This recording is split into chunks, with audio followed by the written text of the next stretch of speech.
Hello friends, road and recharge के इस नए ब्लॉग में आपका स्वागत है।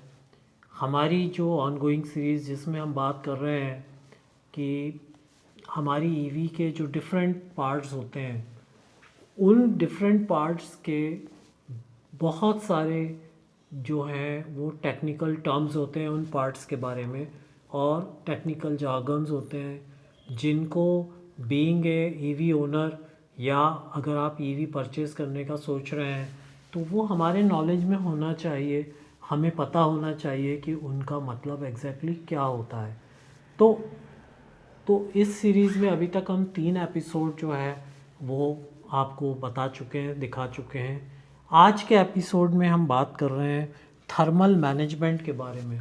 थर्मल मैनेजमेंट ईवी में ईवी की सेफ्टी को लेकर सबसे मोस्ट इम्पॉर्टेंट पार्ट है। मेरे हिसाब से ईवी के अंदर सबसे ज़्यादा ज़रूरी और सबसे ज़्यादा इम्पॉर्टेंट पार्ट जो है वो थर्मल मैनेजमेंट को समझना है। क्यों? क्योंकि ईवी की सेफ्टी और सिक्योरिटी थर्मल मैनेजमेंट से जुड़ी हुई है। तो इस थर्मल मैनेजमेंट में हम पहला टर्म ले रहे हैं लिक्विड कूलिंग। कूलेंट से बैटरी कूलिंग होती है।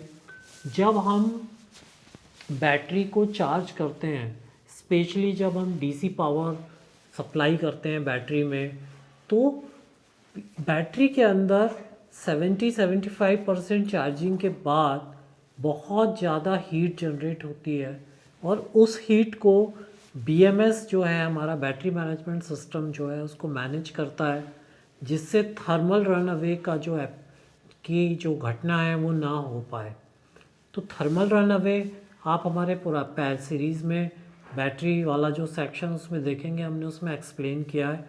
और हमारा जो पुराने और भी जो हमारे वीडियोज़ हैं उसमें हमने थर्मल रन अवे एक्सप्लेन किया है कि थर्मल रन अवे एलएफपी और एमएनसी बैटरी में क्या होता है।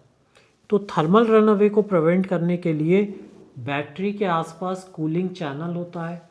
तो जैसे ही एक क्रिटिकल लेवल के ऊपर टेम्परेचर पहुंचता है, बैटरी मैनेजमेंट सिस्टम जो है बीएमएस कूलिंग जो कूलेंट है, लिक्विड कूलेंट है, उसका फ्लो स्टार्ट कर देता है, जिससे कि बैटरी का जो टेम्परेचर जो बढ़ गया है उसको कम किया जा सके और थर्मल रन अवे या आग लगने की घटना को प्रिवेंट किया जा सके। तो लिक्विड कूलिंग का काम जो है ये होता है बैटरी में। एयर कूलिंग, हवा से कूलिंग सिस्टम, मोस्टली ये टू व्हीलर वगैरह में यूज़ होता है जहाँ पर कि बहुत ज़्यादा हीट जनरेट नहीं होती है।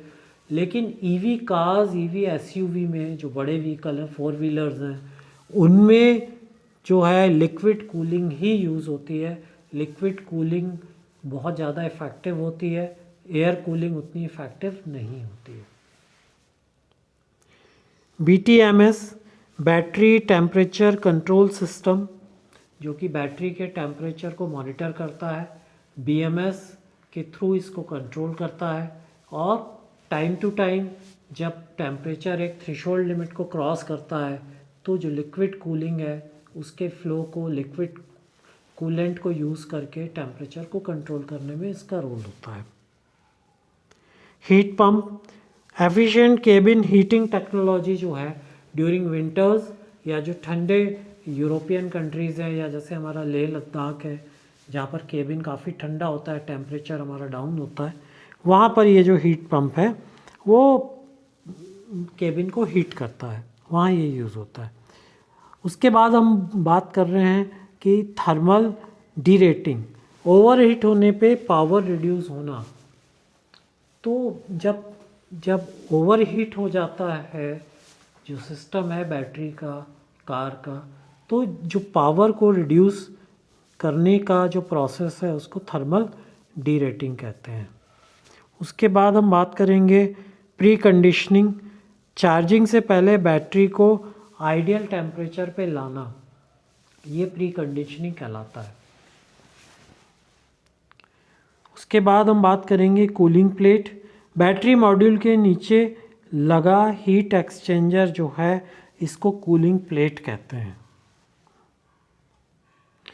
थर्मल इंसुलेशन, हीट स्प्रेड को रोकने की जो प्रोटेक्टिव लेयर है उसको थर्मल लेयर कहते हैं, थर्मल इंसुलेशन कहते हैं। तो इस तरीके से ये डिफरेंट टेक्निकल टर्म्स हैं जो थर्मल मैनेजमेंट में यूज़ होते हैं बैटरी के। तो ये आज आपके नॉलेज में, आपके अंडरस्टैंडिंग में आ गए हैं। आई होप कि आपको ये हमारा वीडियो, ये जो हमने different technical terms thermal management के बारे में बताया है, पसंद आया होगा।